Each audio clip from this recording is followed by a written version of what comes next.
I was 5 years old. I had been given an electrical toy for my birthday, and I didn't like the toy. But I took the wires out of the toy, and I walked to a wall plug, and I put the wires into the wall plug and held on, burned my body. My face was burnt, my eyelashes, my eyelids, my veins were burnt, my hands were burnt, and I couldn't speak.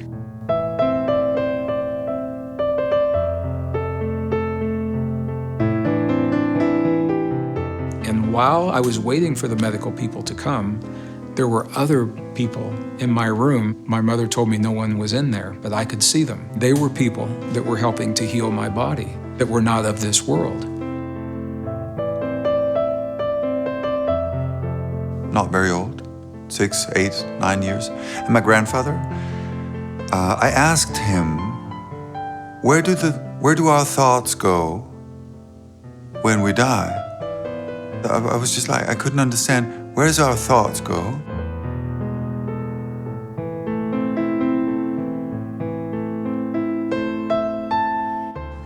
I remember how he looked. I don't remember what he said, but I remember how he looked at me. I could see that. Good question.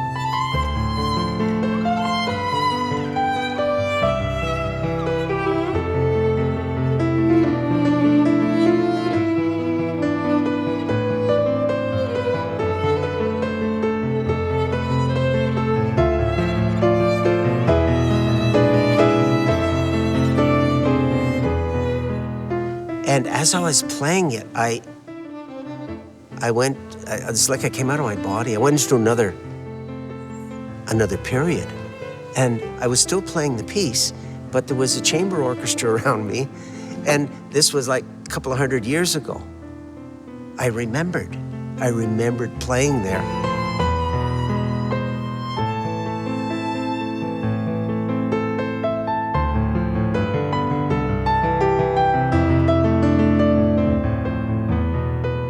Layers and layers of energy, layers and layers of reality coming into this place. I could feel my body filled with this light, and I could feel this impulse of infinite love. It was excruciatingly divine. Do you believe in this?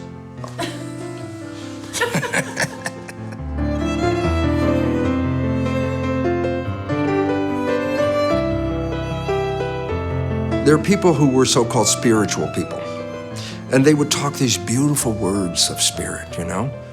But even as a kid, you could see that they didn't live any of the words. So I really shied away from spirit. I thought that's not true. But science.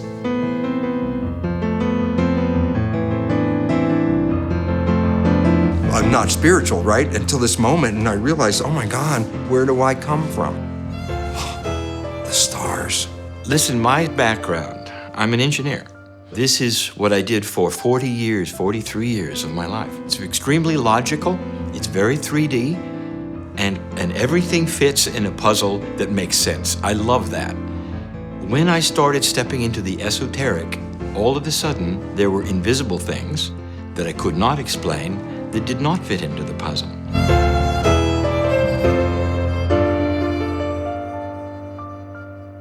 Three years apart, two men 40 years apart in age.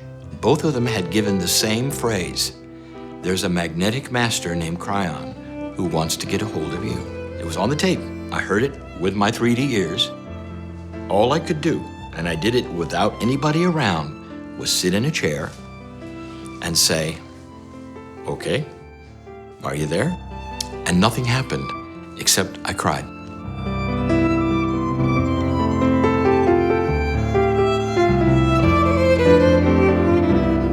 Is receiving information from a very high intelligence given the name Cryon. In the first books that were giving information was the way to inactivate a virus with magnetic. And what was amazing to me is that what was written in the book was describing exactly the types of experiments I was doing at USC with the AIDS virus. And that was rather mind-blowing.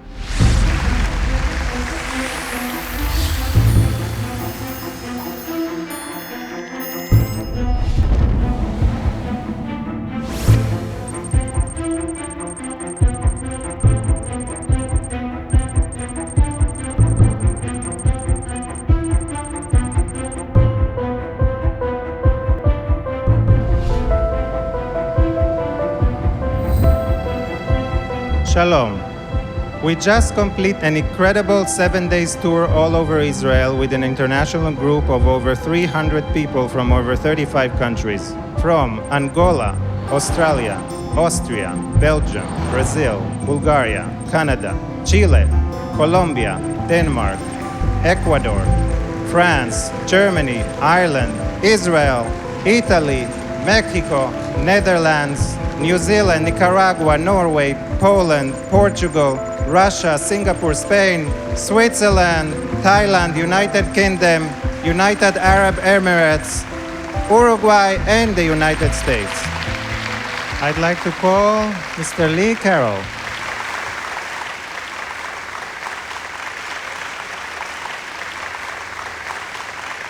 You're interviewing for the first time an esoteric channeler, which almost nobody believes is real.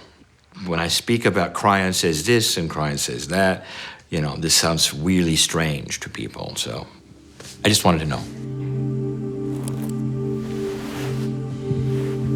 As an engineer, you have to understand there was a bridge to cross. My wife at the time, she took me to a channeler. I didn't want to go, but it was her birthday, so I went. This man sat in front of me and did basically what I do today. I laughed, I didn't believe it, but it was recorded. 3 years later, she said, there's another guy I want you to see. And I said, no. She said, look, it's only gonna be 15, 20 minutes, come on. So I went and I didn't like it, and I told her, never again. And then I got to thinking about something. And that is, I heard them both say something that was interesting. They both said the word Cryon. Greetings, dear ones. I'm Cryon of Magnetic Service.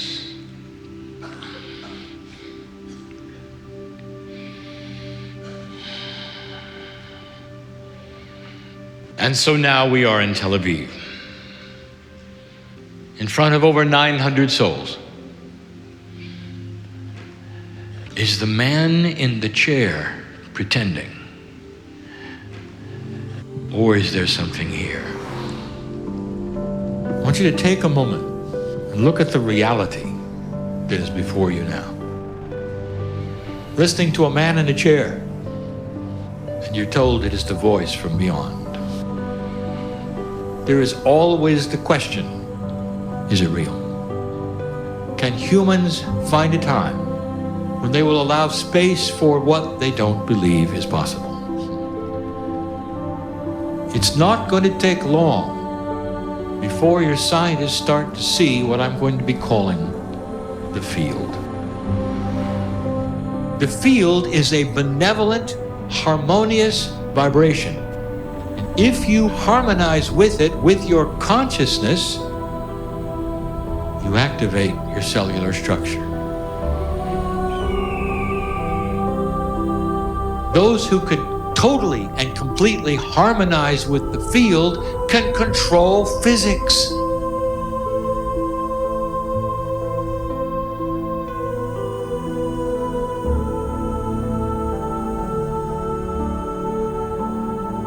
We sit in the southern part of Israel with a view that is amazing. And we're almost at the beginning of the tour. Because that's what we said originally, didn't we? We said to you, no matter what you see in the next few days, look for God inside.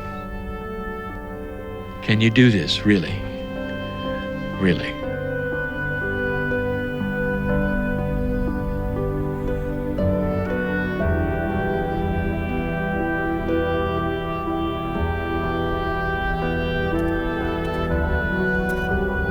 I was born a sensitive kid. I was always aware of that there was something out there. About the age of 40, I was walking on Harrow-on-the-Hill. We lived in London then. Halfway up the hill, suddenly it's like somebody sticks a Cuban cigar in my back. And it's hot. And it's like burning. Even the dog stopped. He looks at me, I looked at him and go, "Ooh, something's happening."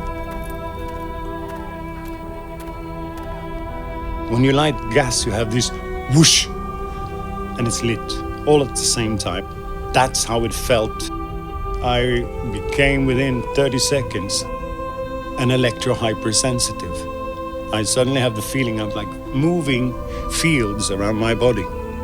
So I went up, sat quietly under a tree, and I started playing with my hands, with what I could actually feel.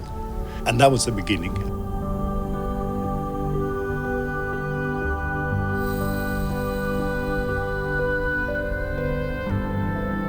You feel hot, cold, tingling, movement, blood flow. You can be pulled, you can be pushed, you can be affected from hundreds of meters. It is not connected to distance. It's the ether, the field.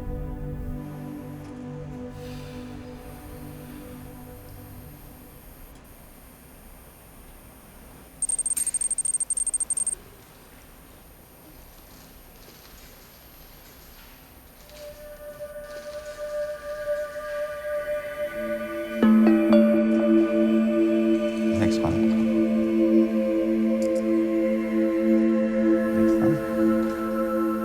We are emerging from fingers. We all light beings. We all emanate photons all the time. So we are emerging light coming from your fingers in electromagnetic field. I invented this instrument about 20 years ago. This system designed for doctors. They can detect very detailed analysis of human condition. My name is Konstantin Korotkov. I'm a scientist, professor in quantum physics, biophysics, Laser physics, atmospheric physics, cosmic physics, medicine, constructing different instruments. More than 200 papers published in peer-reviewed journals, 11 books translated to many languages. So, of course, I was pure materialistic.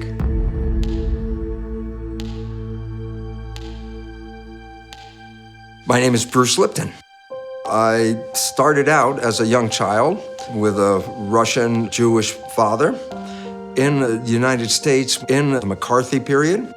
When I grew up in that McCarthy period, no matter how much they were against Russians and Jews, Albert Einstein was a hero of the world.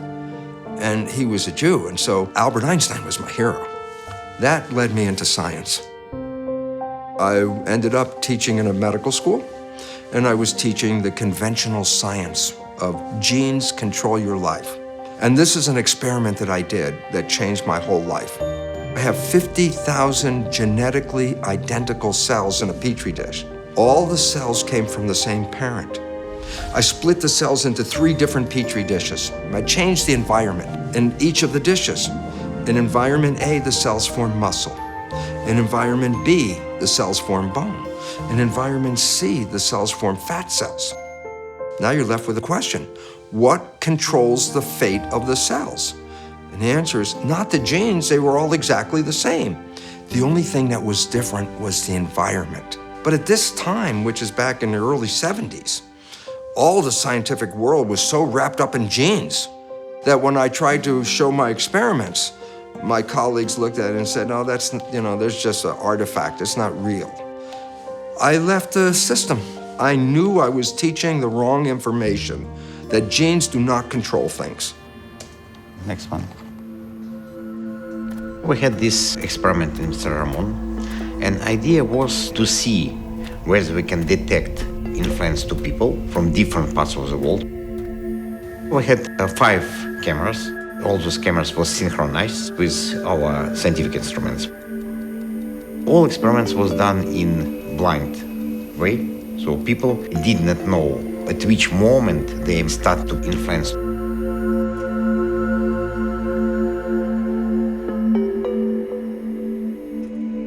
There's layers around the body, and they go from 1 millimeter from the skin and out to a certain field around the body. Between the skin and the edge of that field, there's a lot other more fields.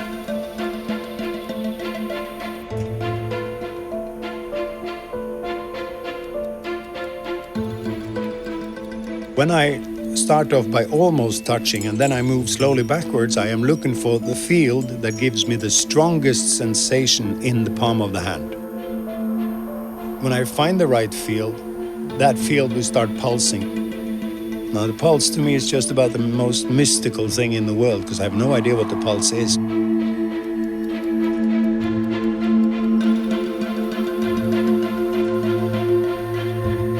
This sensitivity exists in all children up to the age of 3. And then conditioning, and I'm big, you're small. I'm smart, you're stupid. I tell you how the world is. Yeah, but no. I tell you how the world is. What I do, I believe anybody can do. I got 20 years of practice, but you can all do it. There's no mystery here.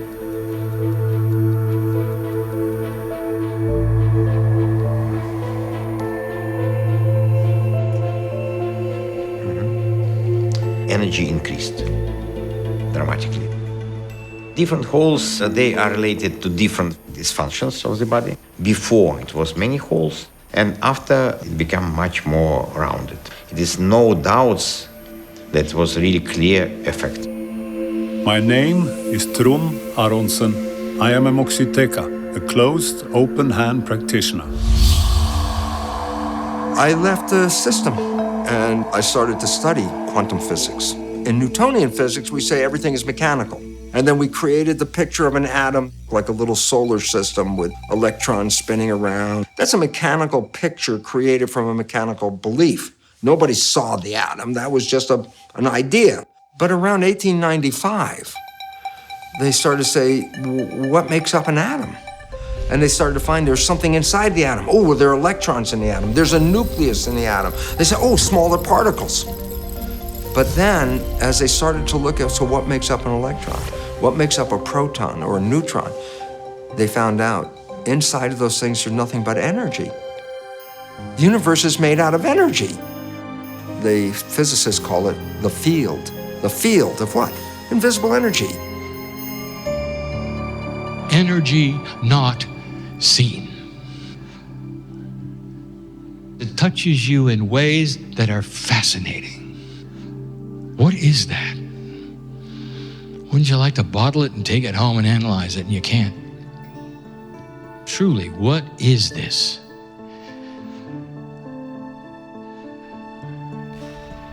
Instead of looking and saying, maybe there are missing laws of physics we don't know about. But this is the human propensity. Take what is known, observe what is unknown but there, and place it into the boxes of the known. Even if they don't make sense, even if they're mysterious.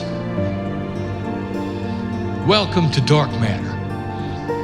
Let me tell you one of the biggest places that you're missing.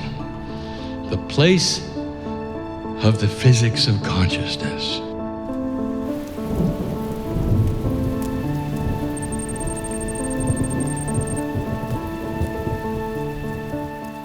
I worked in the Princeton Engineering Anomalies Research Laboratory till I retired in 2002. But in 1997, I started the Global Consciousness Project. What we have done is to create a network up to about 70 sites around the world. We have a random number generator attached to a computer which collects data continuously. A random number generator is a diode and a circuit that pushes electrons through a barrier. We sample a tiny voltage and we convert that into ones and zeros. If the voltage is high, it's a 1. If the voltage is low, it's a 0. We usually gather every second 200 of those ones and zeros. So we have from many of these random number generators streams of data. We extract the data and draw a cumulative deviation graph. What's expected is for that graph to goes up a little, down a little, and does not have a trend. But when some kind of information being added because of consciousness, we'll see a trend, upward or downward, persistently. There is a correlation between the state of consciousness a person may have and the way these numbers develop. My name is Roger Nelson. I am the creator and the director of the Global Consciousness Project. He's a 5-time New York Times best-selling author, and is internationally renowned as a pioneer in bridging science, spirituality, and human potential. Ladies and gentlemen, גבירותיי ורבותיי, קבלו את גרג בריידן. Elon, my brother. Nice REG. Elon and I began putting this program together 15 years ago. It's a beautiful graph. Between 1 and 2, there's a pretty strong trend. It's strong enough that it would be significant. So you have a group who is creating a group consciousness field that's changing the behavior of this random number generator. For 300 years, science has asked the question, is there a field of energy that connects everything? Or is everything separate from everything else? That's the big question.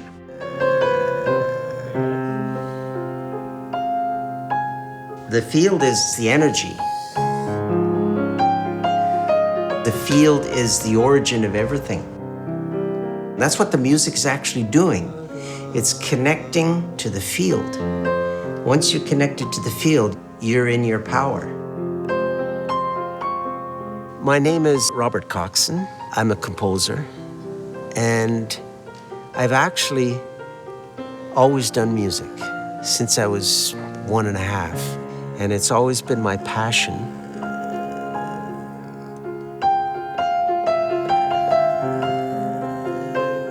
I always believed that when I studied chemistry and geology and biology and physics, that what I was doing was understanding little pieces of a greater power. It's just that people didn't talk about it. So I never separated science from spirituality. I asked the question, rather than separating science from spirituality, what if we marry these two great ways of knowing? I am a very stubborn man. The stubbornness comes from years of logic. I believe what I see. I have to find out. I have to know. So I sat down in the chair. I was alone. That is why there was only one avenue that would touch me, and that's my heart. I had such emotion, feeling of benevolence and caring and love I never had. And I realized there's something there. It is real. You still question it. And so it takes a time to adjust, for it to prove itself over and over and over, for you to see, okay. Finally, I realized I would have to be on stage. That was almost death for me. The first time, it was only for 10 or 15 people. And I had to change shirts on the break. I was sweating so much. Oh, it was awful. I said, this is not for me. I don't want to do this. It's not me. What Cryan said is, use your life in Greece when you were an orator, one who spoke elegantly. I got in front of the crowds. They got bigger and bigger, and I tried. I said, okay, I'm going to pull in who I used to be, who I was relaxed with crowds and all. And you know, the more I did it, that's exactly what happened. Now I don't get nervous at all. The only thing that makes me nervous is I want to deliver the right message. Let us look at the power and the physics of consciousness. Someday, there will be inventions in physics, and when they do,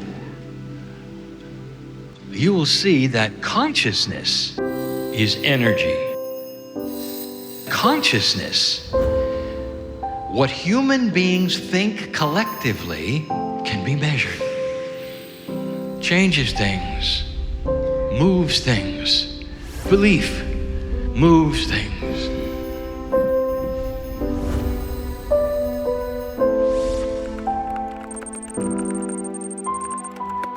My name is Lynn McTaggart. I am an international award-winning author and journalist, and I've written 7 books. 4 of them have been about science and spirituality. Hi, everybody.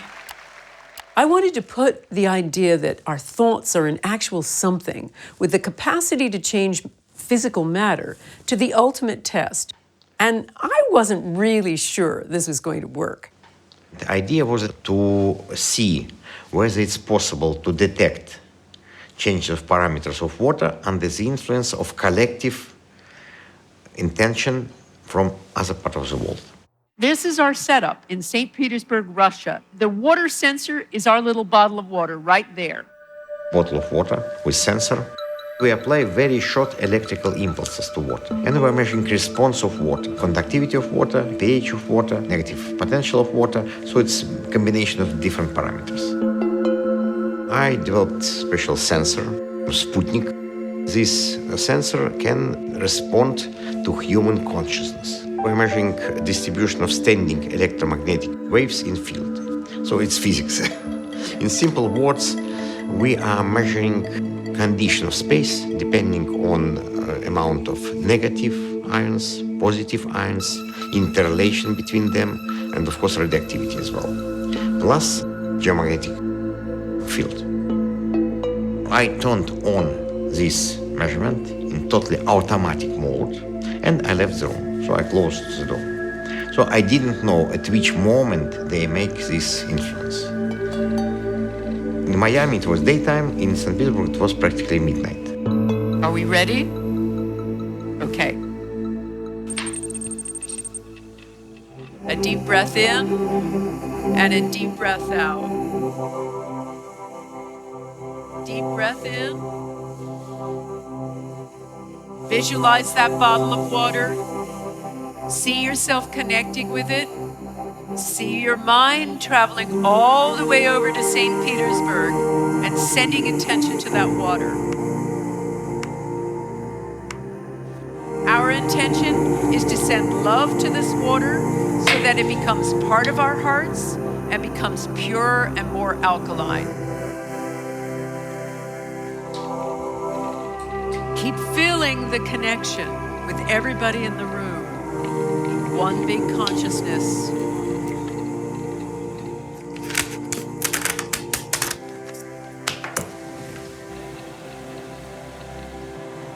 And in your own time, come on back into the room.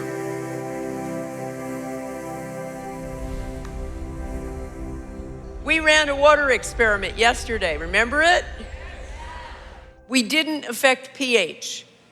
We didn't change the light emissions, but we had an extraordinary effect on the environment around that water. Every bar, it is 10-minute measurement. It was an hour and a half, 90 minutes. All of that blue is when it was turned on. All of the green is when I started talking. The red is that little 10-minute window of you doing your intention.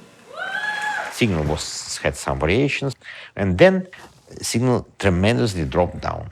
It means a calmness. Your calmness have an effect on a little bottle of water, thousands and thousands of miles away.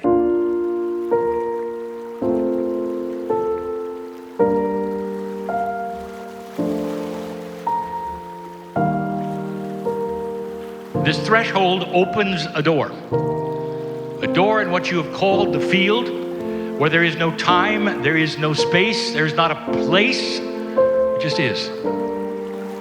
Some say the field is the other side of the veil.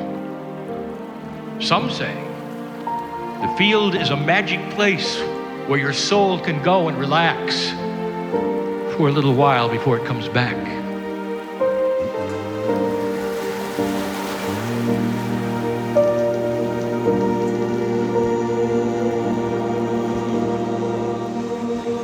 Just keep holding the tone.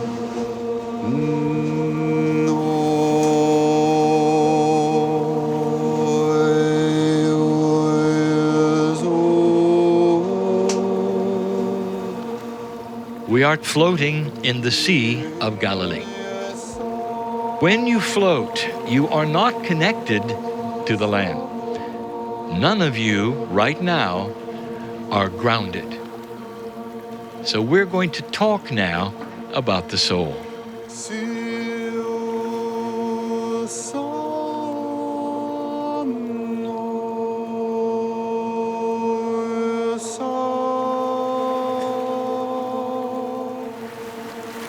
Dear ones, you never die. This is not a New Age belief. Go back as far as you can and find the texts of the belief of those Hindus and those Buddhists thousands of years before your prophets. What was the staple of their belief? The soul returns. Intuitive, common sense, spiritually made sense.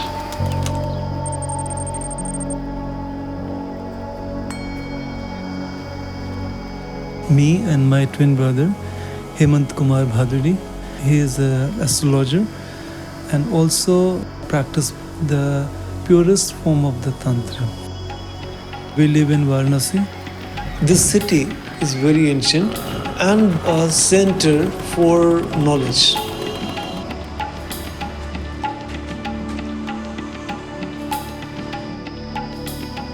We have collection of 80,000 books and manuscripts in our house that collected by my grandfather. Tantra, yoga, astrology, Ayurveda and philosophy. Also alchemy in these books. Some of them are really very old, more than 1,000 years.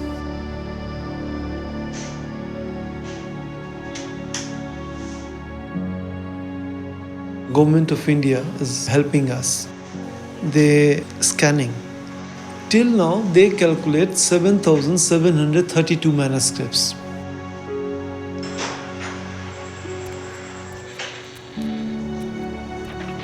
My grandfather, when he was 21 years old, he left everything and started his spiritual life. He did tapa. Tapa means when we follow the divine, when we alone from the society. Even though Sage Bhrigu left his body many thousand years ago, he appears to my grandfather and he blessed him with the knowledge, ancient knowledge, how energy is active everywhere. I'm Dr. Jayant Kumar Bhaduri. I'm Ayurvedic doctor. I'm practicing Bhrigu Yoga. This knowledge I got through my father and he got this through his father, Shri Sudhir Ranjan Bhaduri Mahashay.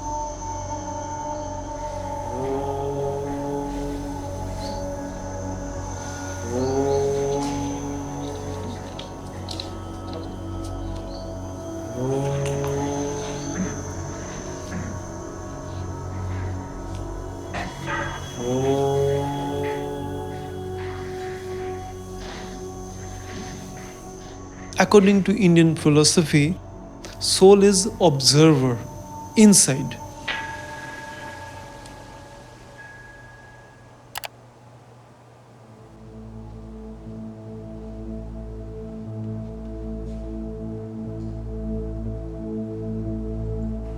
התבקשתי לשבת בשקט במשך כשעה. ידעתי שמתישהו דוקטור בהדורי שולח לי אנרגיה מהודו. אבל לא ידעתי מתי זה מתחיל, מתי זה נגמר, ואם זה בכלל שודר. לא היה לי מושג. This universe is a part of infinite. So there are many energy channels in this infinite. I use them to transfer this energy from me to Ayala.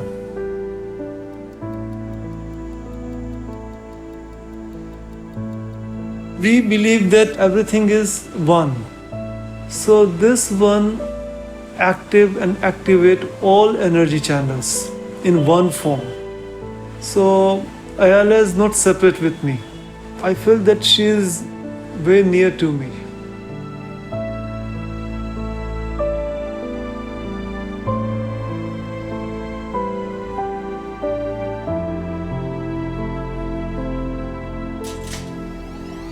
I was a very strict physicist, but I was interested to study what is going on after death. So I organized big research, had a team of doctors, medical professionals. We've been studying people immediately after death, and measuring dead bodies and the progress of their energy. once I have a call from one guy who told me, Konstantin, something very strange happening. Can you come? It was in a hospital where we kept this body. I entered and I really feel that someone is looking to me. I feel it. I was able even to detect where this spirit is settled. When we have this Sputnik in the room, we expect to have all parameters stable. If there are no moon eclipse, sun eclipse, or no equipment running around. When we see some peaks on this signal, then it means that it was something influencing this particular room. It was very clear proof for me that all these metaphysical ideas, it's not just imagination, it is a representation of very deep wisdom, very deep knowledge about another side of life. פתאום הרגשתי צורך לפתוח את העיניים, והרגשתי ערנית.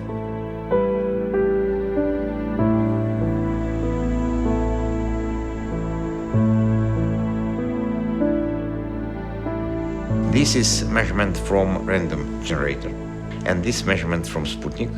As we had time code on both graphs, we were able to see that when he finished it, we had this strong peak on both graphs. We did this measurement twice to be sure that it's not just random variations. In this second experiment, he enters this increase of signal, then he starts meditating. Again, it's increase of signal, and signal is coming up, then it's coming, then he stops, but signal still is coming up. It's after effect. If you put these two graphs together, you see it's practically the same. Different type of measurement. It's amazing. Thousands and thousands of kilometers from India to Israel, Dr. Baduri was able to change physical process. And what does mean physical process? It means physical reality. I wish to speak of the prophet Elijah. Pretend for a moment to serve Elijah, the name of Elisha. And Elijah comes to you and says, I want you to write it down, because I have chosen my time to ascend. The transformation began. A light as bright as the sun. It was almost too bright to see, to look at. Elisha was touched. He almost couldn't write, couldn't speak, because he felt that light. He knew that light. He was seeing something. He was seeing the soul, Elijah. As Elijah began to raise in this vehicle and ride within it, Elisha continued to watch. And then Elijah was gone. He wrote it as best he could. And you can find it today in the old scriptures. First human who got to see the higher self. That's what the higher self looks like. If you could see what's in you, the eyes that Elisha had, you would see the same light. All over the world, they know that word, to ride in the beautiful chariot, almost like you're going home.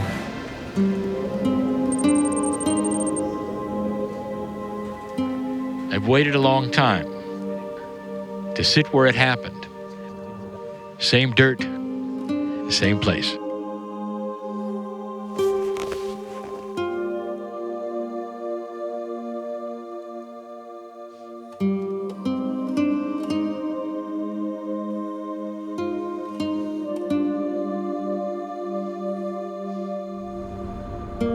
All Elijah saw was light. And yet now we tell you this is simply the DNA field fully activated. There's a field around you. It's a DNA field. It's a consciousness field. It is not your brain. Consciousness is not biology. It is the quantum portion of the DNA. The 90% that is not understood by science is the quantum portion.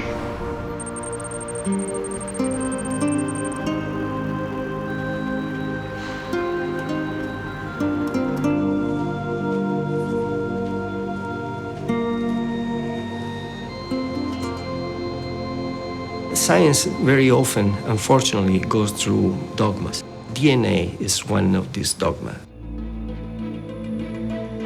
Only 1% is coding DNA. These are the genes. And for a long time, it was thought that all the remnant of the DNA, 95, 98, 99%, was just junk DNA, was garbage. Now we know that this is absolutely not true. In order to understand what the code is, we have to go to the vibration. My name is Carlo Ventura.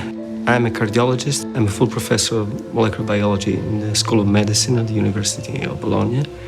And I'm the director of the National Laboratory of Molecular Biology and Stem Cell Engineering at the National Research Council in Bologna. I was very, very young, maybe less than 10. And I saw my mother, she was sick. I promised myself that even if I could not see what was making her being sick, I will find it and I will cure her.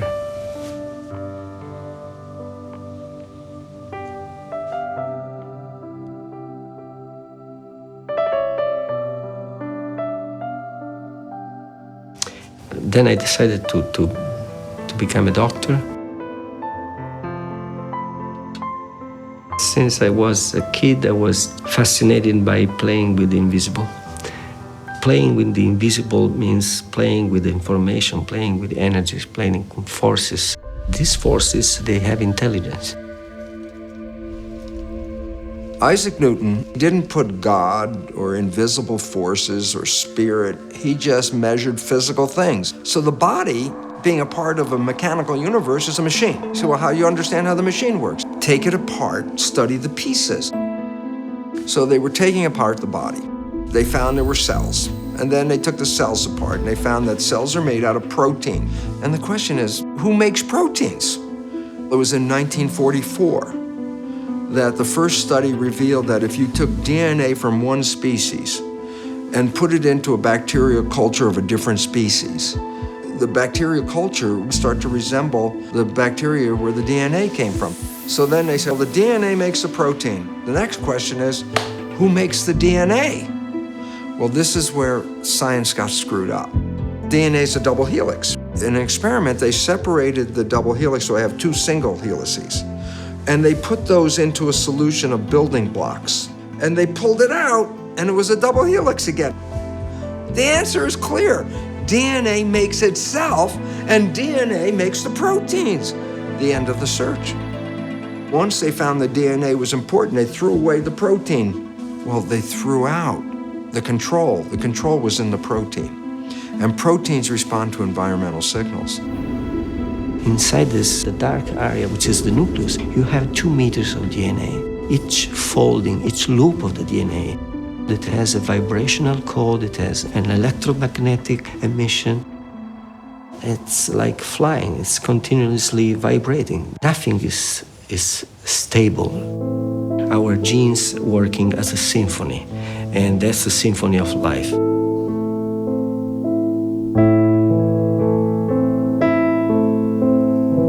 The information which led me on the path of electromagnetic research with lasers, that it began with a vision of DNA.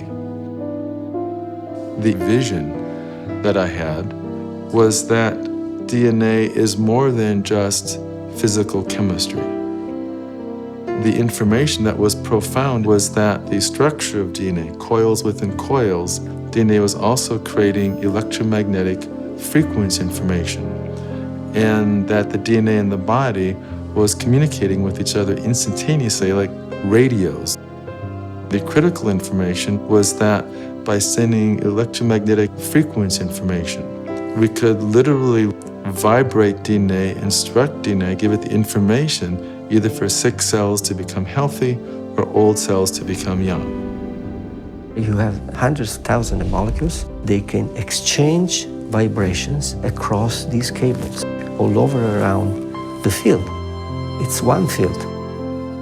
This is chemistry, but it's a kind of dancing chemistry, and you can talk to this chemistry with physics.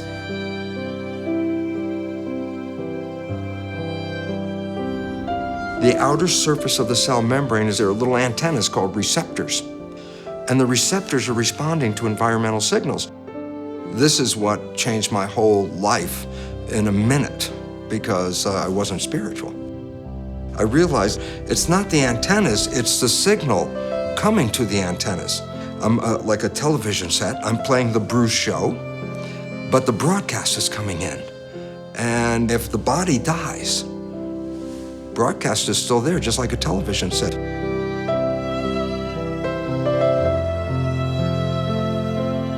I'm Dr. Tadovakaitis. I am a medical doctor. My highest level training was as a specialist in pulmonary and intensive care medicine. With that background, I began to study laser biophysics and the ways that lasers interact with biology. In 2010, when I produced the DNA book, we still thought that 90% of DNA was not functional. They called it junk DNA. It was only in 2012, I think, that they discovered what it did. And it does what Cryan said it did in Cryan Book 10. The field is a sub-reality that contains the potentials of everything that exists. The potentials of the future. Precognition is simply the identification of what is already there. It's just not the time for it yet, but it exists. It becomes a little bit difficult to understand the nature of such an intelligence, Cryan. But the information provided is particularly scientific. And I've been with Lee all over the world. I've seen this phenomenon time and time again. It is our ability to tune our hearts and minds into an energetic field in a way that allows information to be conveyed from one realm to the next. You can pull that information from the field. Intuition means you've tapped into the knowledge that has been stored in that field. The really good pieces, I don't feel that I'm writing them. And if I look at my CDs, and the most magical pieces on there, I have a very hard time saying, I, Robert Coxon, wrote that. It's coming through. I don't know where my hands are gonna go, but they go to the right place, if I let them.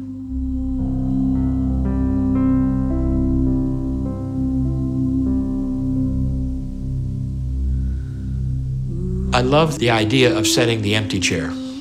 The chair is filled. But when Cryan comes in, I go away. When I first started, I thought, what if I have a whole auditorium full of people and I sit in the chair and Cryan doesn't come? That was the biggest fear I had for the first few years. Then I realized it's not going to come in. It's already here. No angels are separate from the one God. We put them there. Cryan says, you've called me a name because that makes you comfortable. He says, on the other side of the veil, there is a collective, what you call God, billions and billions of energies with one consciousness. We sit on the Mount of Beatitudes. You might hear the wind blowing in the background. Here is a statement. I am that I am. These two words together, you have to group them. The statement is very clear. I am part of the creative source, a piece of God. Now I ask you, who are you? Really? As you sit there, who are you?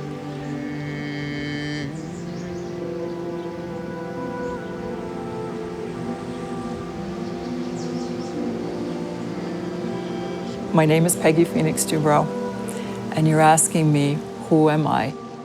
I woke up when I was 22. That defines me. I was raised Christian, and I had learned that God was my father in my religion. But I didn't feel this love. My own childhood, I came from a pretty dark and dirty place.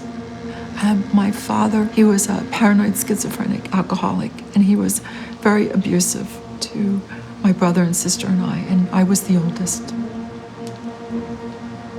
That's what drove me. I needed to know God the Father. So I sat quietly in the living room and I wrote, I want to remember God in every cell of my body, in this time, in this place, in this moment. It was like veils of reality fell away. Layers and layers of energy. And then I could feel my body filled with this light and energy. I only knew I'm in this space that I just experienced the most exquisite divine love ever. And I just wanted to share it, and I just wanted to tell people God is real and God loves us as we are. The first thing I did after having that experience is I went to the elders of my church. The elders of the church said, we know who you are. We know where you live. We know what your life is like. You're dirty. Why would God talk to you? There was just no way. So I went quiet, and then I began to study. 15 years in deep study. And then I had a second experience. And this light structure started to radiate out, and the structure of the lattice showed itself. So it's fibers of light and energy. It's an extension of our sympathetic and parasympathetic nervous system that has feedback loops, infinity feedback loops that radiate. It is a system in our energy anatomy, like an energetic skin. And I started to see the lattice in people's energy fields. I've learned how to read the fibers of light and energy and what they have to say. We are light.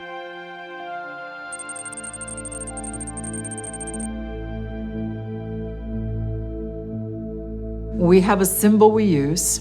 You make the symbol, the person doesn't know. It's like an antenna just telling the universe, beep, beep, beep, beep, beep.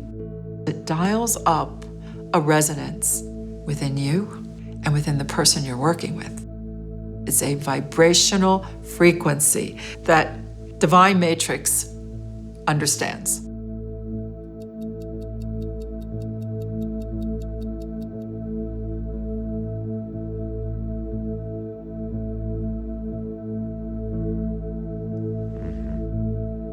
This is interesting that it was big jump of parameters, very unexpected jump.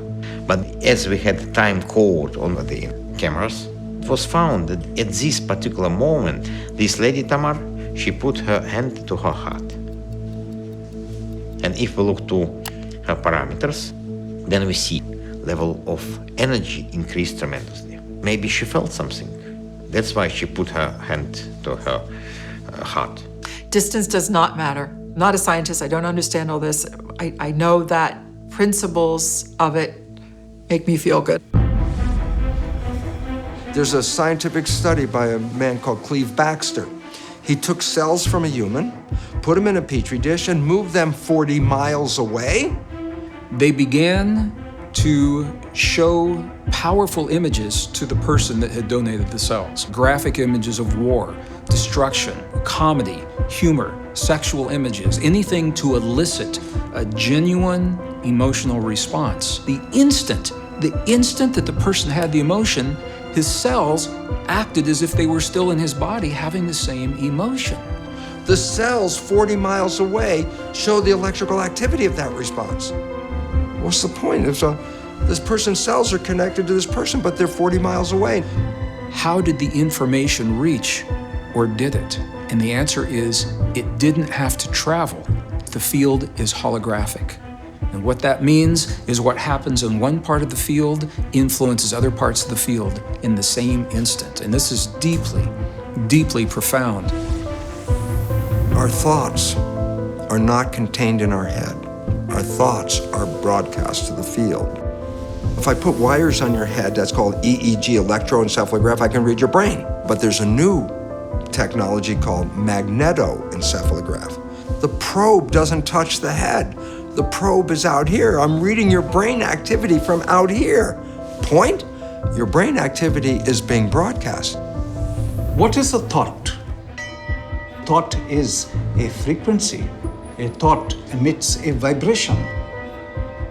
From the most primitive organism all the way up to humans, all of us communicate by vibration. How does an amoeba know to go to the right place and not go to the wrong place? Vibes.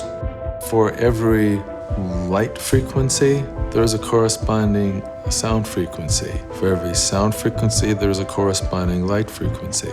Every atom has its own vibrational frequency. We are a field of vibration. We are also photons. It is light. Thought is a particle of light. We can measure it. There was an experiment conducted by a physicist named Bell. You have a photon that splits to two, and they're so far apart that a signal cannot go from one to the other without going faster than light. So the question was, if they could communicate instantly, that would mean that communication faster than the speed of light is possible if there is entanglement of the waveform. And when the experiment was done, what they discovered very interestingly was that the particles can communicate faster than light.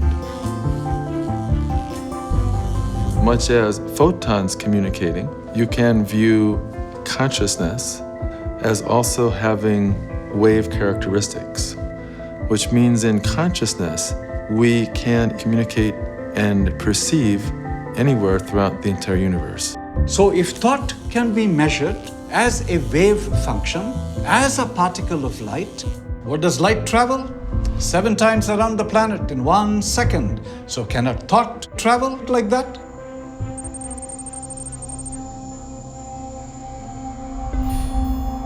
My name is Krishna Madhapa. I run an Institute for Science, Spirituality and Sustainability in the US. My education has been engineering sciences, mechanical industrial engineering, biophysics, and psychoneurobics. That has led me to deeper understanding into the sciences of light.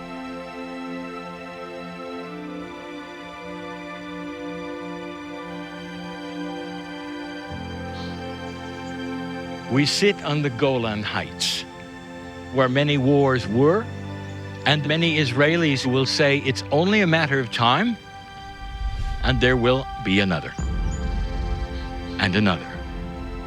Generation after generation after generation. Things haven't changed. If you have a sightless person in front of you, and they've been sightless since birth, sit with them a moment. Explain the spectrum of color. They don't know what they don't know. I say to Israel, you don't know what you don't know. Color is coming.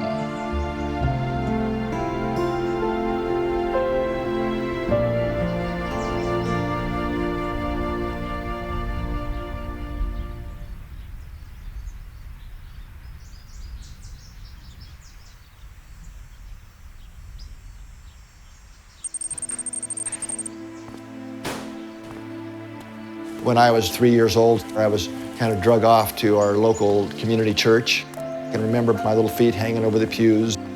The minister was up there with a sermon talking about a vengeful God. I was looking around at the big people all standing up and doing their things. I had this deep insight at that moment. Wait a minute, you can't be believing this. This was utter nonsense. I grew up in a small farming community, and my grandfather was the mechanic for the community. He fixed all the tractors and cars, and I would spend a lot of time hanging out with him. So I developed very early on a natural curiosity for how things work. What are radio waves and electricity? I was never satisfied with our explanations of what is an electric field or what is a magnetic field. As I then went to college and became an electrical engineer and worked for Motorola, fixing high-level communication systems, that really didn't feel like it was my path. Something was just missing. Another sports car in the driveway wasn't going to do it. There was still that deeper hole, something that I was really here to help humanity.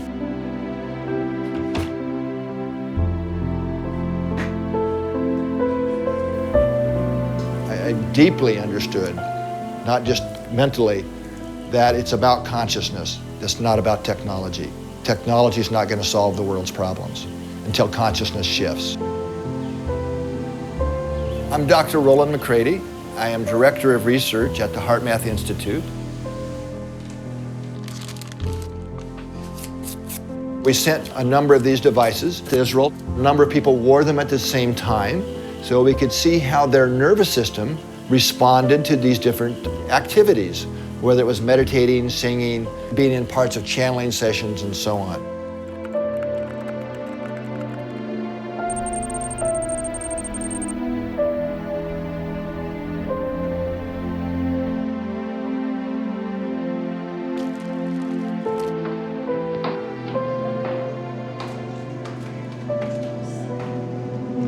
Keep the tone as soft as you can.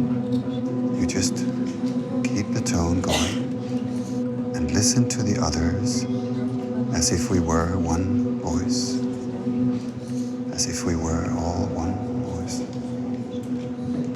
Very softly.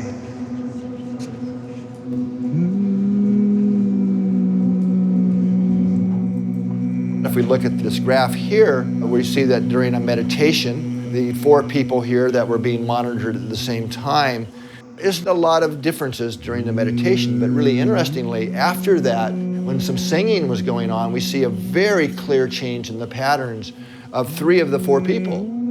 Very nice period of coherence occurred. Coherence has a very unique pattern. It's a very distinct, different pattern than the rest of the rhythms. We know from many, many studies over many years, close to 400 independent studies now have shown it is a very beneficial state. Blood pressure is reduced. Hormonal balance shifts to more positive ratios. Keep that tone. It's really when we have heartfelt emotions of connection with others, love, care, compassion, these positive regenerating feelings take us naturally into this very optimal state that we call coherence. I can share who I really am through music, my voice. Just be able to close my eyes and go in that space. For me, it's more like it happens now, right now.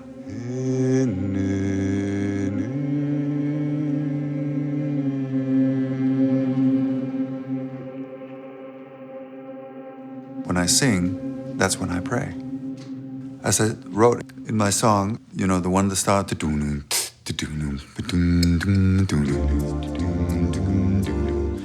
Something's going on that I can't explain. No matter how much I use my brain. My name is Anders Holte. I'm from Denmark. My education was as a classical singer and conductor. My work changed completely direction. 1991, I had a professor. She devoted her life to voice work with people. One evening, just all of a sudden gave me a book. It was a book like so many books that talks about the possibility that there is a greater universe, a greater existence happening beyond just this 3D world. And I was reading this and I was crying and crying and crying and crying because it touched a point in me as if someone had recognized me. Oh, there is this option. I can feel this again. Oh yeah. And when I was singing, I began to realize much more clearly what is going on when I do that. I had always loved it, but the consciousness was the difference. 'Cause when I sing, that's when I pray.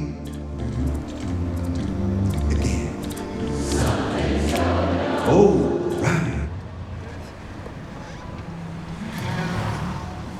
All right.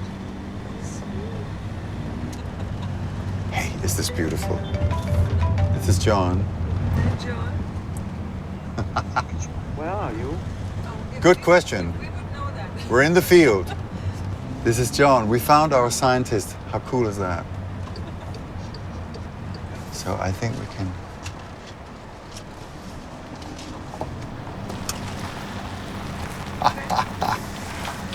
Look at that.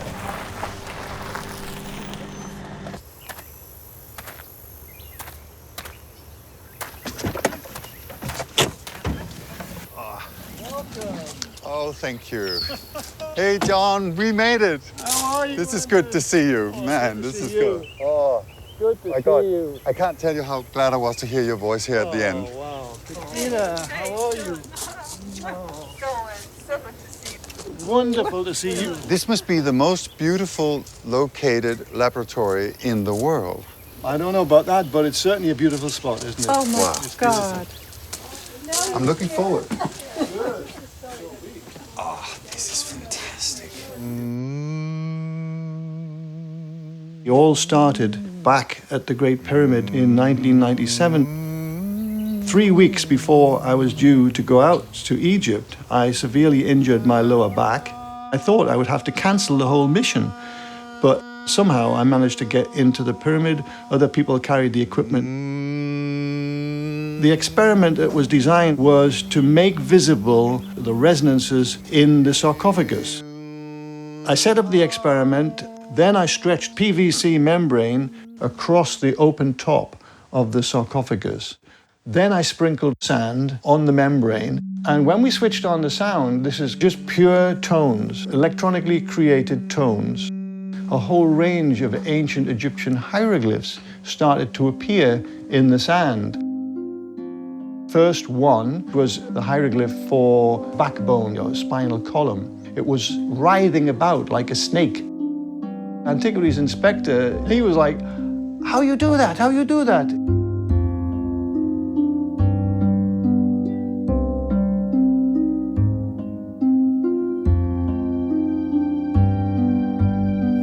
We saw lots and lots of different hieroglyphs coming out on this membrane.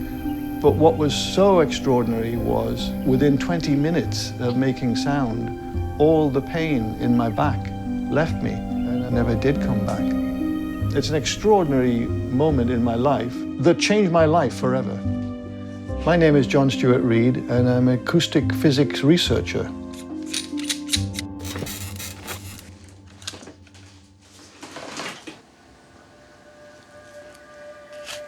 Pythagoras said that music could be used in place of medicine. It got my attention, and I thought there must be some experiments that could be conducted where we can carefully measure the response of music to some sort of healing situation. The first experiment that I conceived of was using blood. You take a vial of blood and you place it into an incubator with a small loudspeaker in the incubator that's feeding music to that blood. At the same time that that's happening, we have another vial of the same blood. We have a Faraday cage, which is electromagnetically screened, but it's also a very, very quiet environment. So that blood is not receiving any music, it's just receiving quiet.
We go through a protocol that first dilutes the blood by a certain ratio with a buffer solution, and then we extract a small amount of that mixed blood. When we put that blood into the cell counter, it will tell us how many cells are actually live and what the term is viable.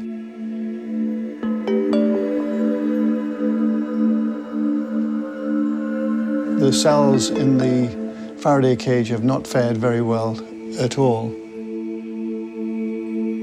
Mostly dead. But if the cells are dead, that means that the cells from the tube that got exposed to my voice, they'll be dead too. I mean, it's the same blood. I think we should probably repeat that though and see if we get the same result. Let's try counting the cells.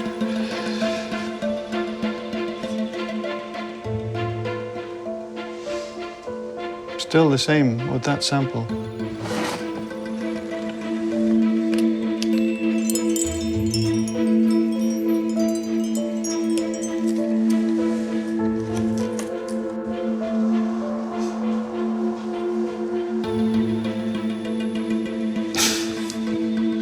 I hope you can see this. Dilute the sample. More cells alive than the cell counter can count. That's a huge difference between the music and the quiet. Is that true? Well, look. This is amazing. So I think we should repeat and see if we get the same result. Another. Above the range that it can count, cells that are transiting towards being dead have been actually re-enlivened to the extent that so many of them are now alive. It's really wonderful. An amazing result. Absolutely amazing. When we have a heartbeat, it creates a pressure wave, and that allows the hemoglobin molecules take in some oxygen from the blood. The low frequencies from Anders' voice are creating the similar sort of pressure waves that allows the blood to uptake the oxygen. People say, okay, Bruce, you're studying cells in a plastic petri dish. What does that have to do with me?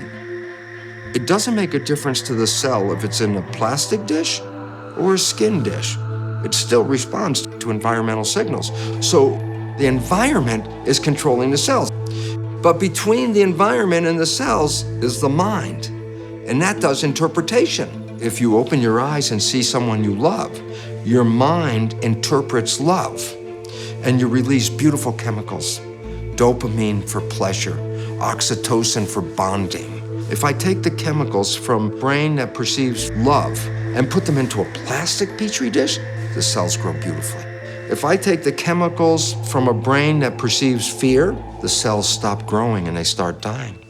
So you're the one whose thoughts change the chemistry, and the chemistry controls the genetics. So all of a sudden, you're not a victim of your genes, you're the master of your genes.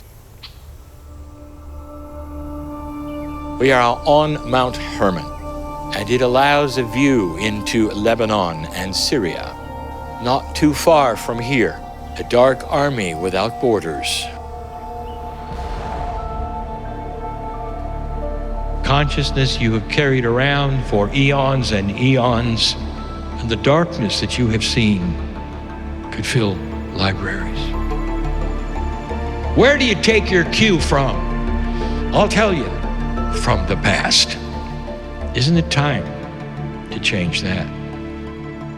You can change the past because of what the future holds. It means that the consciousness that expects a good future will back up and change that energy that says you're nuts. It's gonna happen again. It's gonna happen again, because it always does. Things that are happening in the future can change the past. Did you hear that? We were able to send these cells back in time. So this was our experimental model. We grew cells for more than 3 months. This is a critical point where the cells are completely aged. They're not able to do anything. They start to die. we found is that exposing our stem cells to radioelectric field, we were able to send these cells back in time. And the cells started to proliferate again and to differentiate again. That means making our cells baby again. It's like a time machine. Sound, magnetic field, light are all diffusive energies. They can pass through the bodies. Our work has involved creating a new type of laser technology. We can take the waves that start out coherently and redefine their movement such that the waves are now exactly out of phase. And when we do that and combine the waves together, the wave patterns cancel each other out. So we've created a new form that you could almost call invisible light. When the laser is constructed in this form, it goes much more deeply than ordinary laser. Instead of stopping at the skin, we can go deep into tissue. Our earliest experiments particularly involved working with HIV. In studies done at the University of Southern California, where we completely removed the virus with no harmful effect upon the cell. Our work in Africa has taken that further, creating a combination of nutrition plus waves with extremely good results. Our most impressive case, a patient from South Africa who had virtually no immune system left, a normal CD4 count, under 200 is AIDS, and this patient started at a level of 23. 6 months later, there was no detectable virus. Following him for 5 years, his immune system recovered to a high normal 1100. The viral load was undetectable at that point.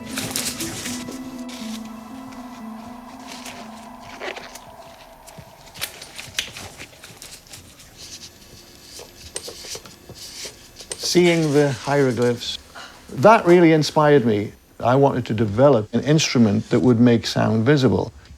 Ultimately, I developed the Cymoscope instrument, which uses a very small volume of water that is exquisitely sensitive to vibration.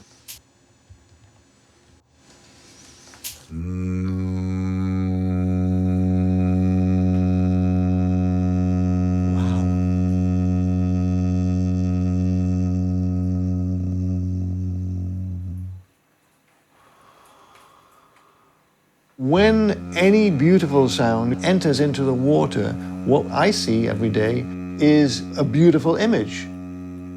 Beauty begets beauty. We are 90% water. Think about the membranes around every cell in our bodies receiving a beautiful pattern, a harmonious pattern. Those cells are all going to be beautifully massaged and feeling, wow, we're being supported here. And there's a very clear change when you compare a healthy cell sound with a cancer cell sound, which produces ugly pattern. So it's a whole new science. Yes, it is.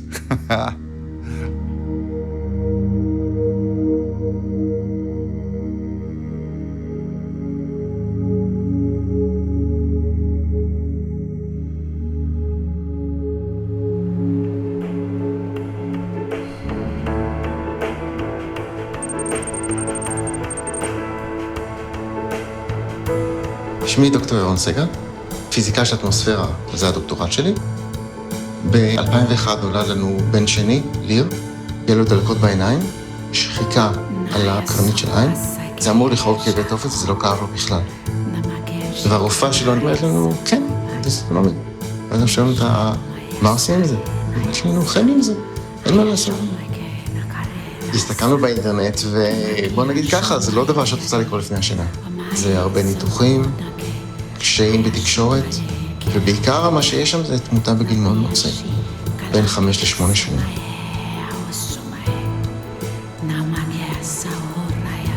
אנחנו קוראים לו שודו, בתור כינוי.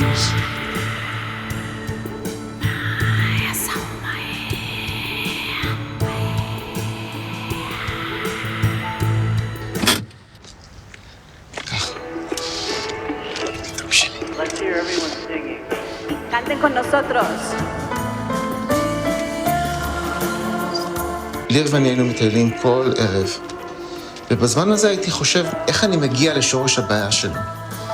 לקחתי את הפיזיותרפיה, והבנתי שמדובר בתהליך שמשדר אנרגיות נמוכות, תהליך מאוד מאוד מדויק, שמכוון רק למערכת הספציפית שאותה אני רוצה להפעיל. ומזה הגעתי לתדרים. באיזשהו שלב עלה הרעיון של אם יש פעילות מוחית, היא משדרת החוצה בתדרים מסוימים, אני יכול לשדר פנימה את אותם תדרים, ובעצם להפוך את התהליך הזה.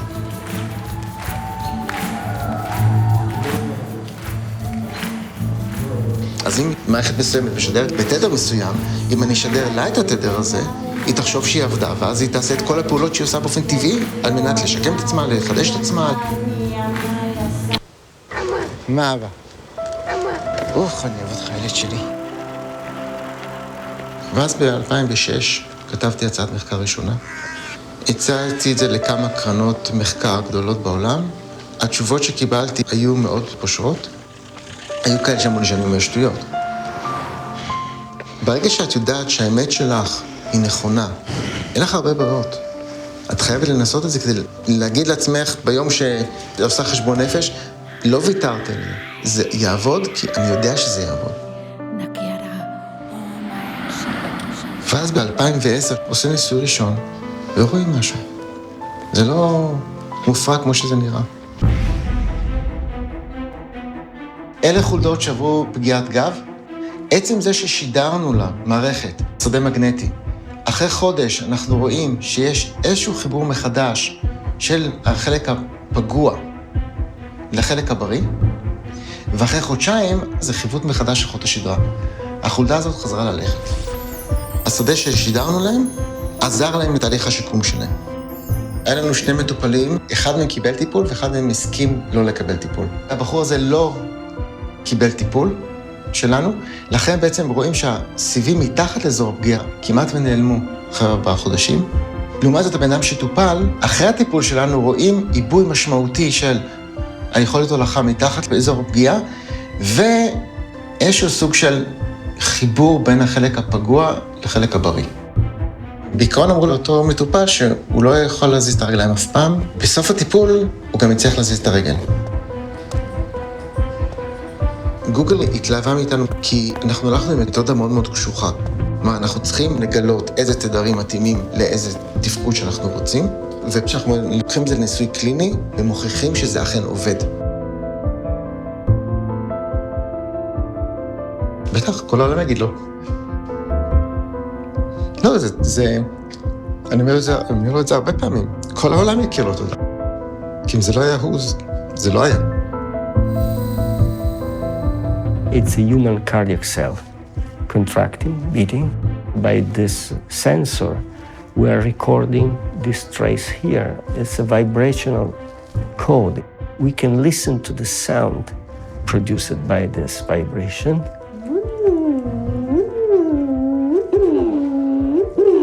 When this sound was given to non-differentiated human stem cell, after 2 weeks, the cells transformed into beating myocardial cell.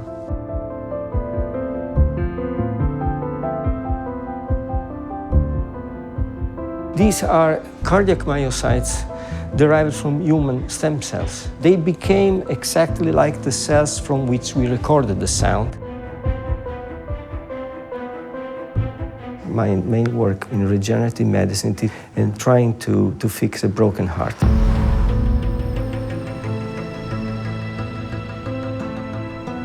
You see, the field is all around you.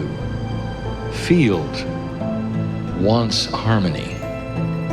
And what that truly means is that unbalance in your chemistry will result from unbalance in your personality. You've heard everything that I have had to say about the beauty of compassion and what compassionate action means, and you listen and you listen. There are those who said, well, I'd like to harmonize, but I've had a whole life of a habit. This is just the way I work. So right behind your forehead is a lump of brain called prefrontal cortex. This is the conscious mind. The conscious mind has wishes, desires, aspirations. What do you want from your life? Creative. Conscious mind is about 10%. The rest of the brain, 90%, is called the subconscious mind. The subconscious mind is primarily habits, and the fundamental habits didn't come from me.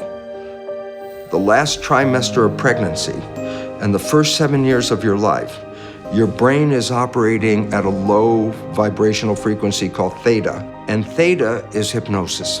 How do you learn to be a member of a family, in a community, in a culture? You watch other people. You focus on your family, see how they do everything. You learn from everybody else.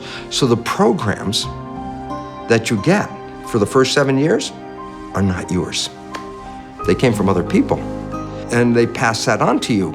But the problem is, it's not just the previous generation, the generation before, the generation before, so we pass down through the family. Here's the problem, big time. Science has found that 95% of our life, we're thinking. When the conscious mind is thinking, it's not paying attention.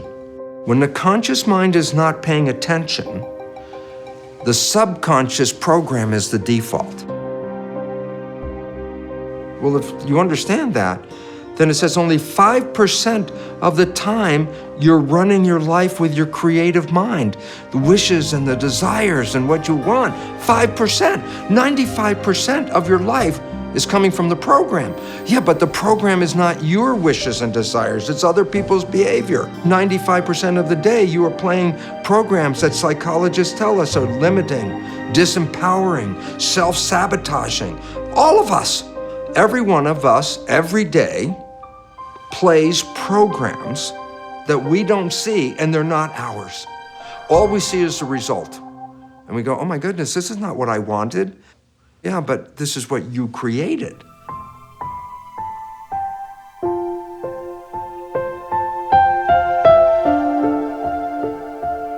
This is something that changed my life. I was playing in a hotel and playing all that dance music, the things that everyone plays. I was really depressed. Where am I going to go from here, playing another hotel? How can I help people? I came home and I hugged the big maple tree in our front yard. And I asked that tree, how come you are so powerful, you're so tall, majestic, and beautiful? And this wasn't a thought. I heard this in my ears. The tree says to me, because I never doubted that I was a tree, never doubt that you're the master. Yeah. You know, I didn't wake up the next morning and suddenly I was this great composer, and I was, I had to work on myself because I still had to get rid of the baggage. And it's taken many years.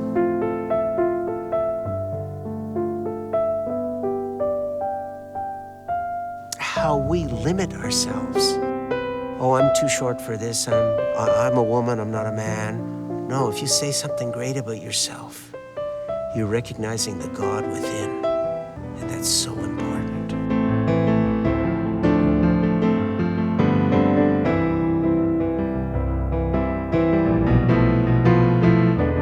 I was married very early.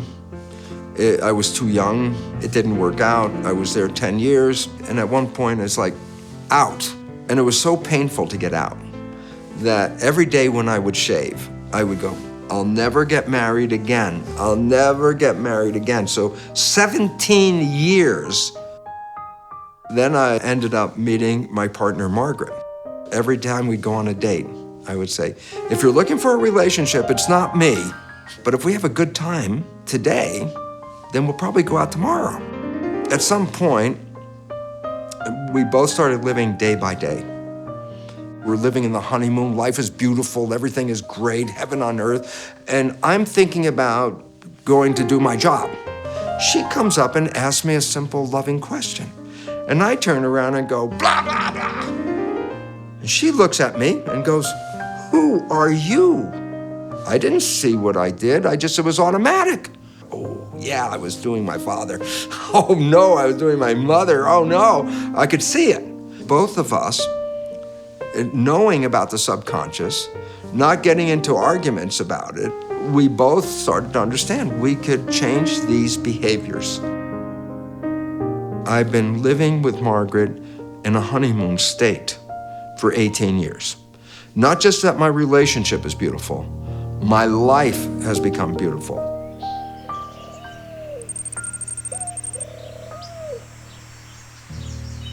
Have you felt it yet? The profundity of this trip. It's just another tourist area, right? You're going to remember this time.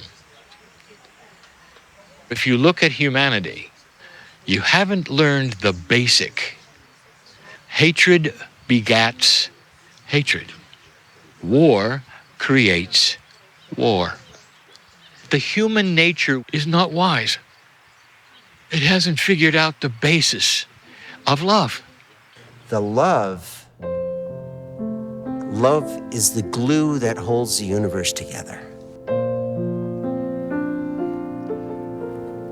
We have 2 satellites in the Northern Hemisphere, and each satellite will send back a signal, and every 24 hours in the day, the signals will ebb and they'll flow. The strength of the field will ebb and flow in a very similar way. One day, this field just spiked right off the chart. The scientist said, "What on earth is happening to create this spike?" It was precisely the field spiked at 9 a.m., 15 minutes after the first plane hit the first tower of the World Trade Center, September 11, 2001. Many people of the earth found that we were more of a family. They held one another, they cried together, they loved one another, at least for a few days. And scientists attribute that closeness to the strength of the magnetic fields. This has led to a project that is called GCI, the Global Coherence Initiative, headed up by the Institute of Heart Math. There are a series of Earth-based probes that are feeding the data of the magnetic field of the Earth. You know, there's a saying, the still small voice of the heart. In reality, the voice of the heart is not so still and so small. It's just that the noise of the mind is so loud. The magnetic field produced by the heart, it's about 100 times stronger than the magnetic field produced by the brain. We can measure the heart's field about 1 meter, about 3 feet from the body. You can measure a brain wave about 1 inch away. The heart, through our nervous system, sends far more neural information up to the brain than the brain sends to the heart. And these signals that the heart sends to the brain have profound influences on brain function. They go to every major center in the brain. I'm going to share with you techniques that I've learned from the monks and the nuns and the shamans and the mystics that I've worked with, in addition to heart math research. Okay, so now I'm inviting you to close your eyes. I invite you to allow your awareness to move from your mind into your heart and touch your heart center gently. Slow your breathing, a little bit slower than usual. 5 seconds on the inhale, 5 seconds on the release.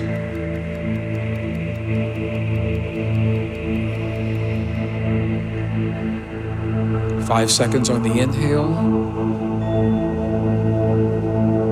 Pause. 5 seconds release. You're creating a very, very sacred space in your body. It's the connection between your heart and your brain. When we can create coherence between the heart and the brain, we create signal that can be measured electrically, 0.10 hertz. It's a very low frequency.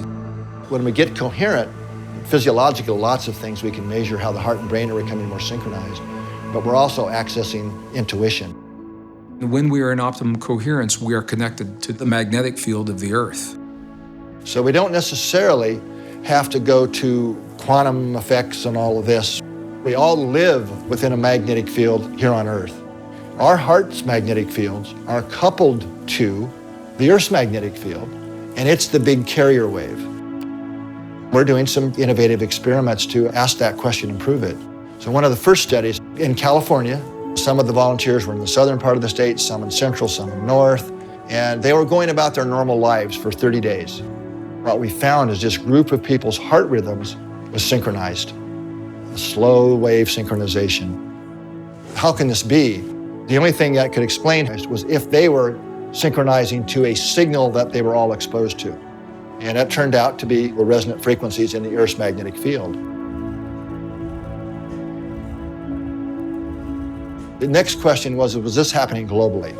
So we had groups of 20 people in 5 countries: California, Saudi Arabia, Lithuania, New Zealand, and in the UK. We had all the groups around the world do the meditation together at the same time. 15 minutes, the group globally became more synchronized in their local groups to each other, but they also became more synchronized to the Earth's magnetic field in a significant way. In fact, the data has even surprised us that we are far more interconnected and synchronized with the Earth's magnetic fields than we ever would have predicted.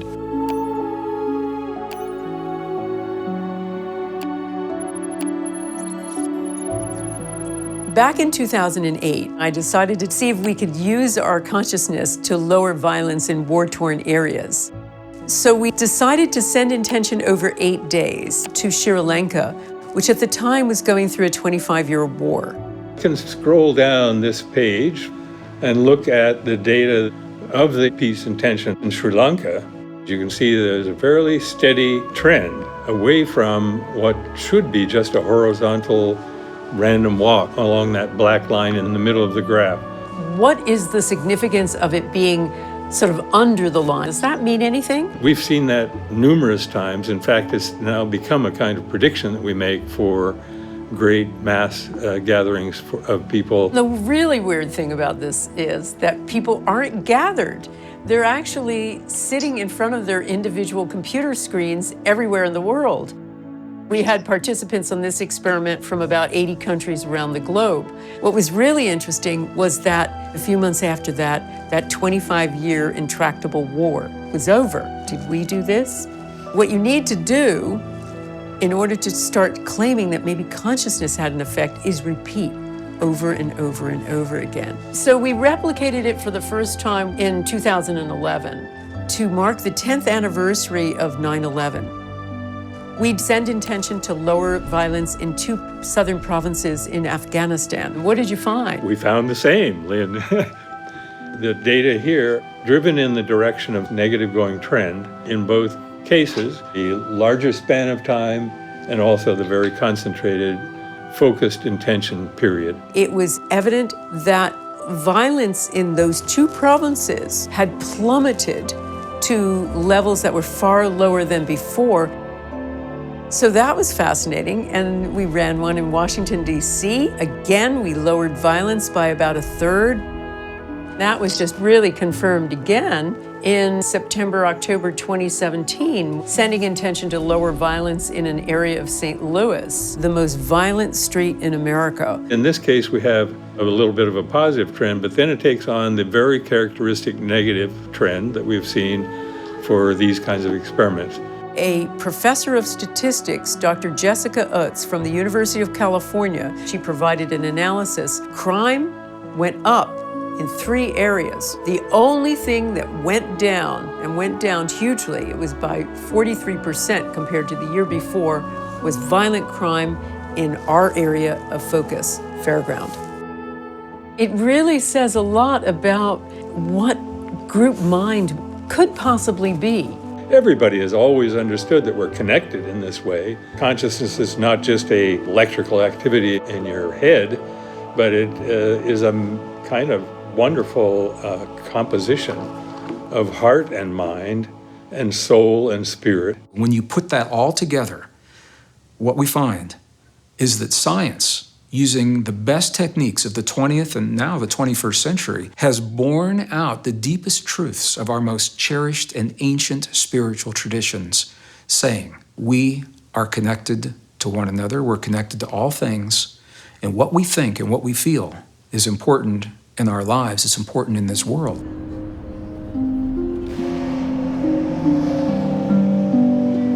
During the last years, in the late 1980s, the Cold War When the two superpowers at that time, the former Soviet Union and the United States of America, they came this close to doing the unthinkable and to unleashing nuclear weapons upon this world and civilian populations in a way that we've never seen. And I found myself working in the industry, hoping that that would never happen. By day and by night, I found myself researching the ancient texts of our past, the Hebrew traditions, the Egyptian traditions, the Andean traditions, the Sumerian traditions, all of the ancient wisdom, because I believe that those who have come before us left us the key to prevent the war that so many people believed we will still have. For that reason, my journey has taken me to some of the most remote, isolated, magnificent, pristine, beautiful places remaining in the world today, in the monasteries, in the libraries, and with the shaman and the healers, where they preserved the wisdom that we're only beginning to understand.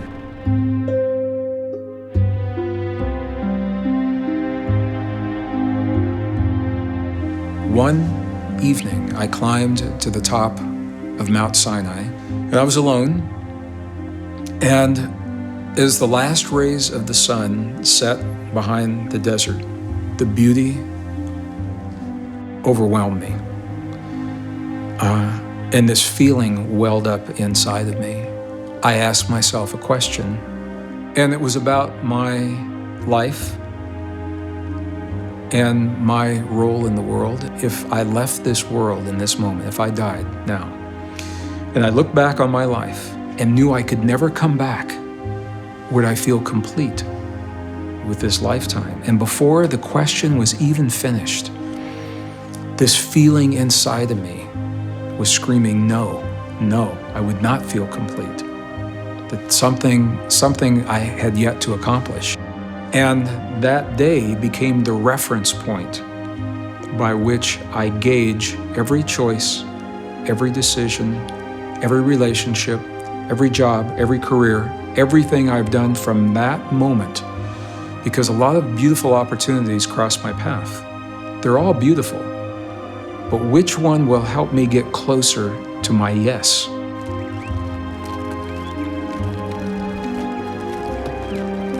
We now come to Qumran, the place where over 960 documents ultimately were found. Some of them 2,200 years old. One of the most powerful documents, the War Scroll. It says that from the time the first humans have walked this earth, there have been beings who are what are called the Watchers. The Watchers are the ones that record with objectivity the sons of lightness and the sons of darkness. In the end, one last great conflict between darkness and light. And the texts give us a choice. Will we perpetuate this cycle of darkness, suffering, and war? Or will we wake up and choose a new cycle, a cycle of peace and cooperation? They always give us a choice.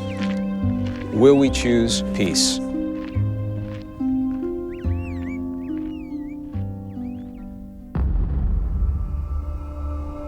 On one platform, there's what we will call dark consciousness. On one other platform, light consciousness. 2 years, we told you, be ready for the dark. It will not give up without a battle. And now the battle is here.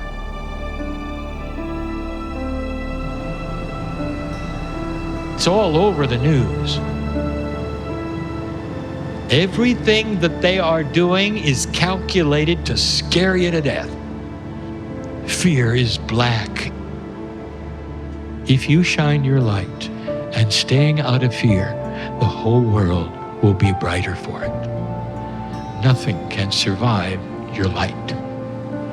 Nothing.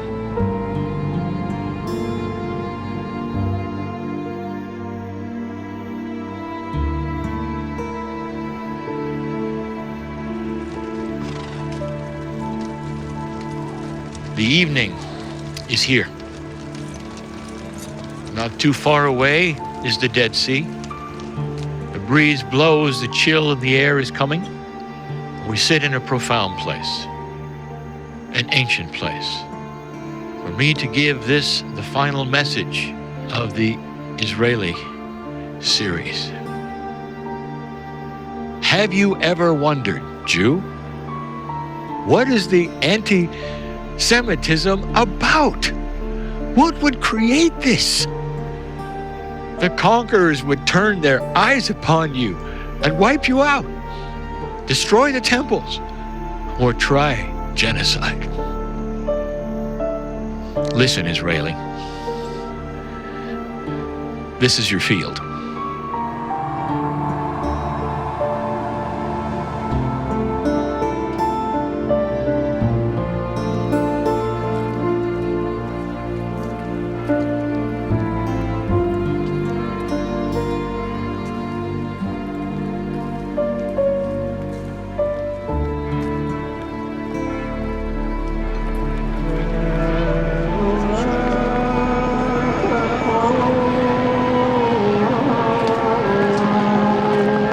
And so it is we start the journey. The city on the hill is where you are. This is and always has been the symbol for the new Jerusalem in a world of peace.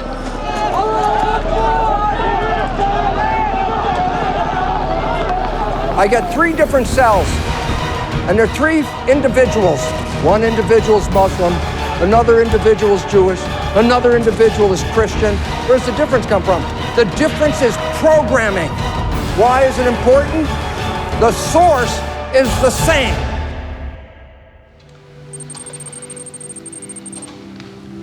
All the channels we've given you in the last week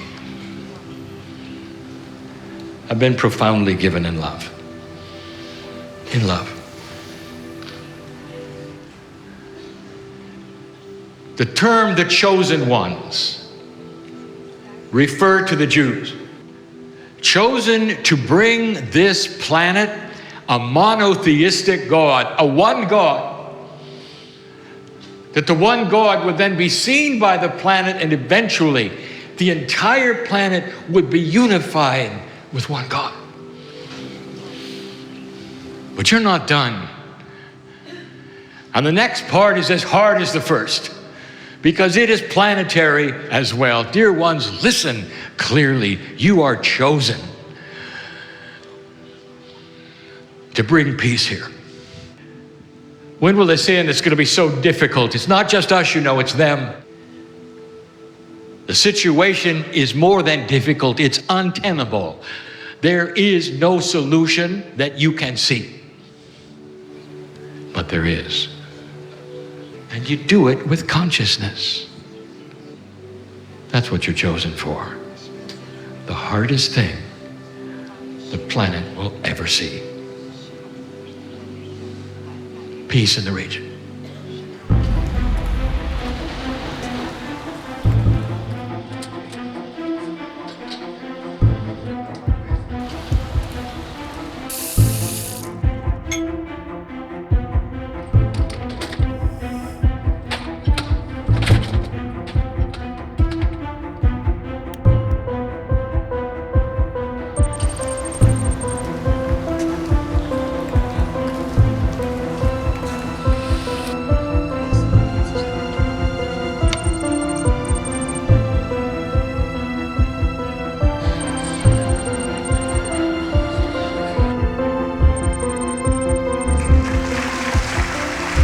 ערב טוב לכולם.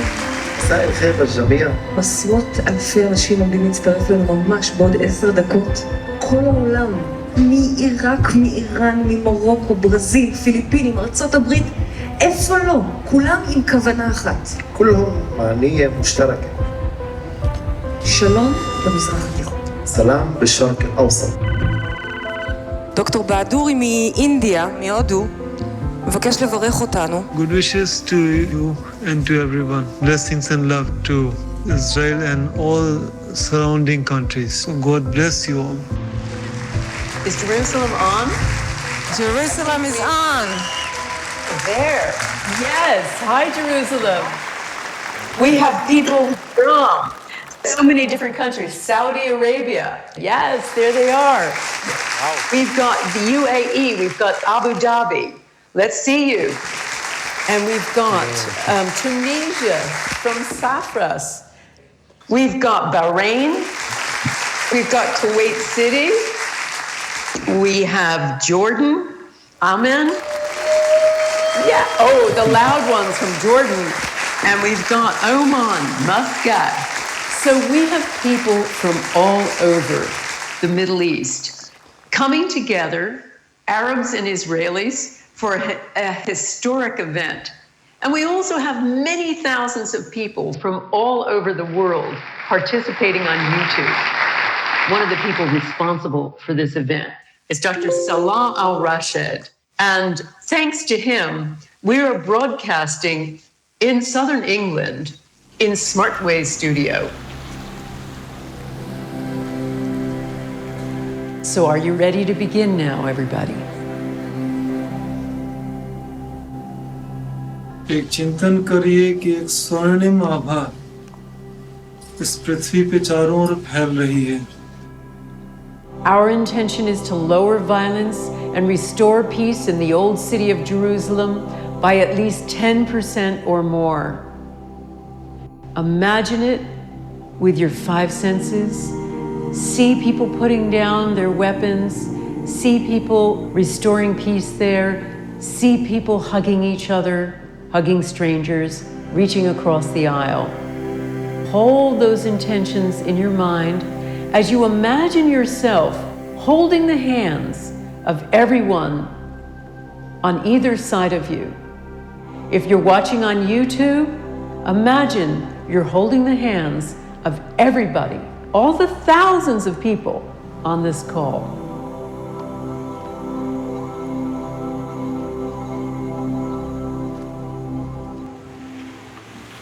Can you feel the connection?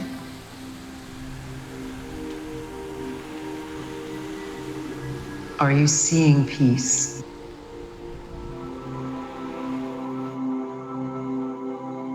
In your own time, open up your eyes and come on back into the room.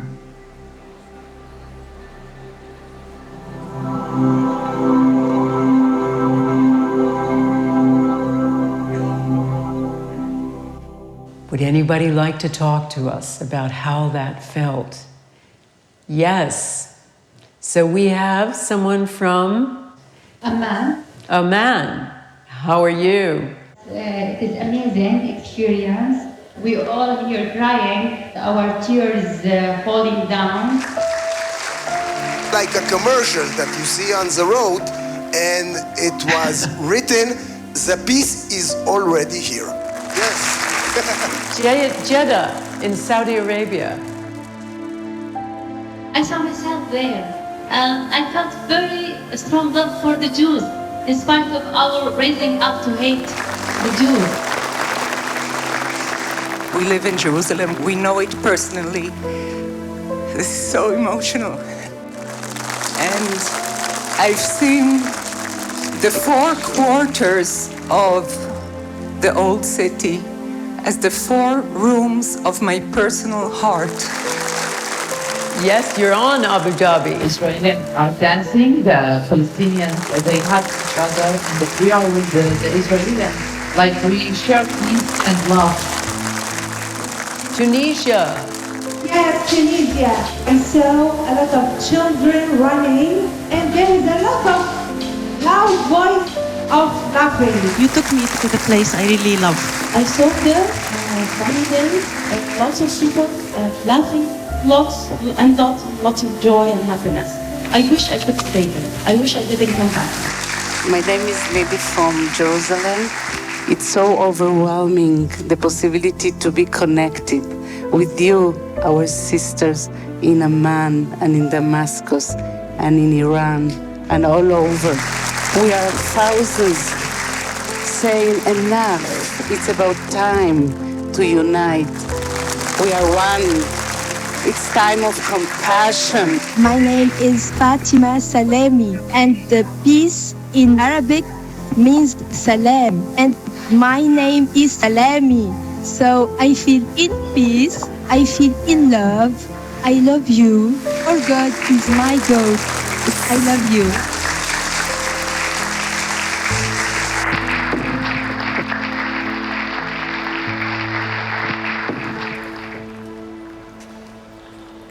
I was unable to come here, so I asked my son to come to Jerusalem and to have this measurement. The moment when signal increased was at Jaffa Gate, and it was after people finished meditation. There is no war between us. There is only love. Number one, it was beginning of the experiment. But then after they had this collective meditation, it increased tremendously, really big difference. And number three, it is same place, but measured a year before, but it's very unstable signal. It means that under the influence of collective meditation of people, we have balancing of environment.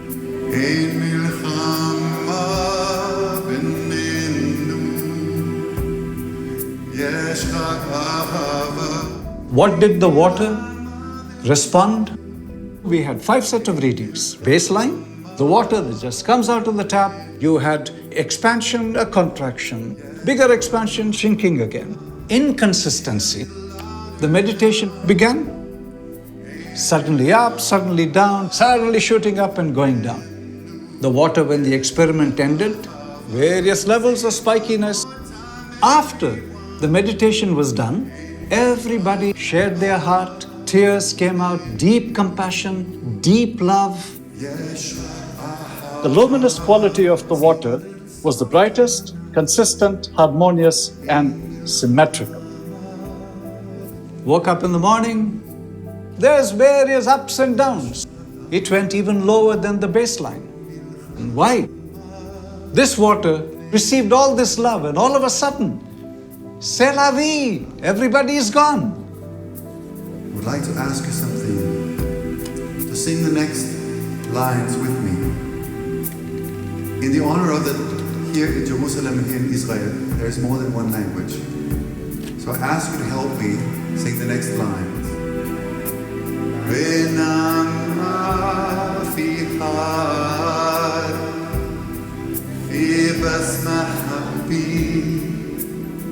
Sing it again.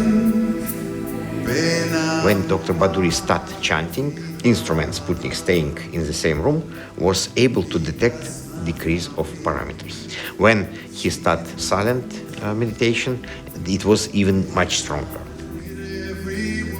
When people meditate, it decreases the level of radioactivity, it decreases the level of noise, electromagnetic noise, and it makes everything much more harmonized.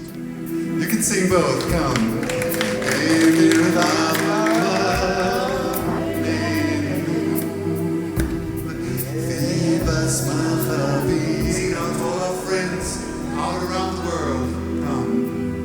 We looked at the data. It consists of 32 instruments placed all around the world, mostly Europe and America, but some in Australia, some in Japan.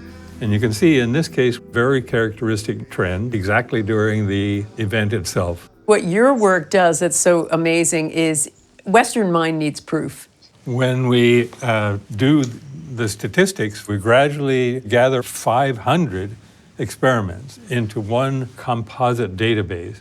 And when we look at the statistics for that, the departure from what's expected for random number generators is what the physicists call 7 sigma.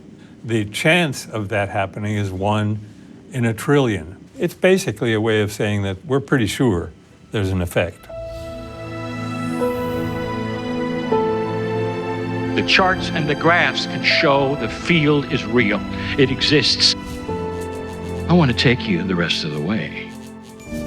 You look into the eyes of the infant for the first time. What do you say? Mom, what could you say? What could you say?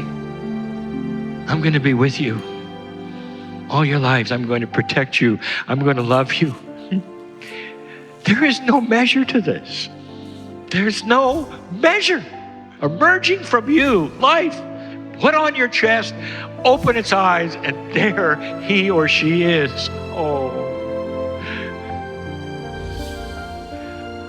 The scientists can't go there with the charts and the graphs and all that they have, but I can, you see. You came for science, you're getting love. And then you find out that love may be a complement of science. That's why I came. Perhaps that's why you came too.